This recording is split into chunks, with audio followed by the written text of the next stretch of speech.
दोस्तों नमस्कार। पैसा कमाना और पैसे को इन्वेस्ट करना सभी लोगों का सपना होता है और पैसा इन्वेस्ट करने का एक महत्वपूर्ण तरीका है एफडी करना। तो हम आज इस वीडियो में आपको बताएंगे कि एफडी में फ़ायदा है या नुकसान।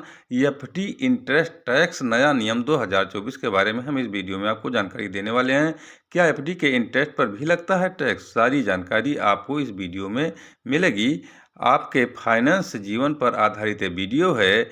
आप हमारे चैनल को अधिक से अधिक संख्या में सब्सक्राइब कर दीजिए, वीडियो में अंत तक बने रहिए। अगर आप एफडी कराने जा रहे हैं तो 2024 का एफडी इंटरेस्ट टैक्स नया नियम ज़रूर जानें, उसके बाद ही आप लोग एफडी में पैसे इन्वेस्ट करें। हम आपको पूरी जानकारी बताने वाले हैं। एफडी से मिलने वाले ब्याज पर भी देना होता है टैक्स, आप इसको जान लीजिए। एफडी से मिलने वाला ब्याज पूरी तरह से टैक्सेबल होता है और आप एक साल में एफडी पर जो भी ब्याज कमाते हैं वो आपकी एनुअल इनकम में जुड़ता है। यानी कि जो आपके एफडी पर इंटरेस्ट मिलता है वो आपके वार्षिक आय में जुड़ता है। कुल आय के आधार पर आपका टैक्स स्लैब निर्धारित किया जाता है। चूँकि एफडी पर अर्जित इंटरेस्ट इनकम को इनकम फ्रॉम अदर सोर्सेज माना जाता है, इसे आय का अन्य स्रोत माना जाता है, इसलिए इसे टैक्स डिडक्टेड एट सोर्स या टीडीएस भी कहा जाता है और इसके तहत ही चार्ज किया जाता है। जब आपका बैंक आपकी ब्याज आय को आपके अकाउंट में जमा करता है तो उसी समय टीडीएस के रूप में जो टैक्स होता है काट लिया जाता है। आइए जानते हैं कि एफडी पर टैक्स से जुड़े कुछ पॉइंट हैं जिसे जानकर ही आप एफडी करें।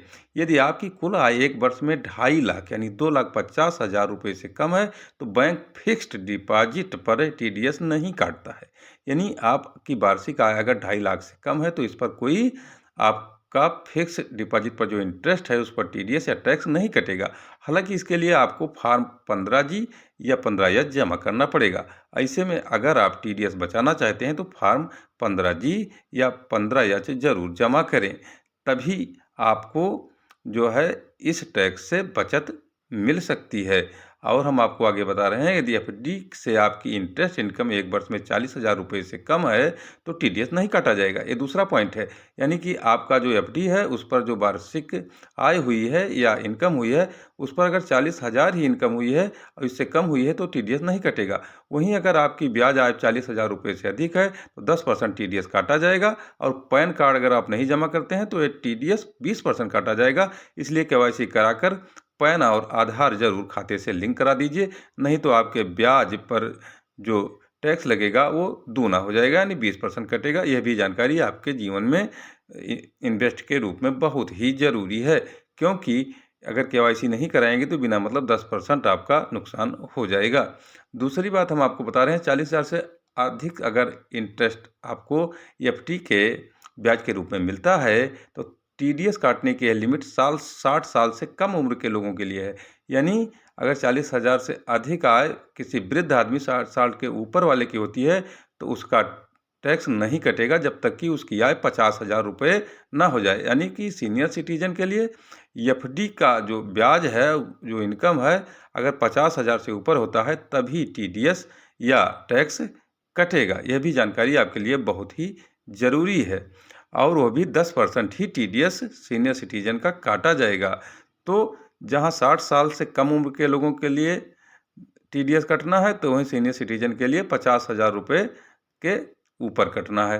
अगर बैंक ने आपकी एफडी इंटरेस्ट इनकम पर टीडीएस काट लिया है और आपकी कुल आय इनकम टैक्स के दायरे में नहीं आती है तो आप काटे हुए टीडीएस को टैक्स फाइल करते समय जब आप टैक्स फाइल करेंगे तो ये क्लेम कर सकते हैं, ये आपके अकाउंट में क्रेडिट कर दिया जाएगा। यानी कि अगर आप उस दायरे में नहीं आते हैं जिसमें अकारण बैंक ने आप पर टैक्स काट लिया है तो आप टैक्स फाइल करते हुए आईटीआर फाइल करते समय यह क्लेम कर सकते हैं, आपके बैंक अकाउंट में वो काटा गया टीडीएस वापस आ जाएगा।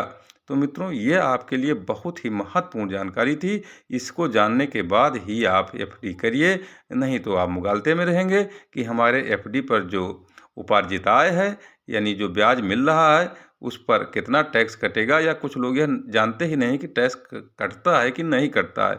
तो इसीलिए हमने आपके लिए वीडियो बनाया था। आपको वीडियो कैसी लगी हमें ज़रूर कमेंट करके बताइए। हमारे वीडियो को लाइक कर दीजिए, चैनल को सब्सक्राइब जरूर कर दीजिए। धन्यवाद।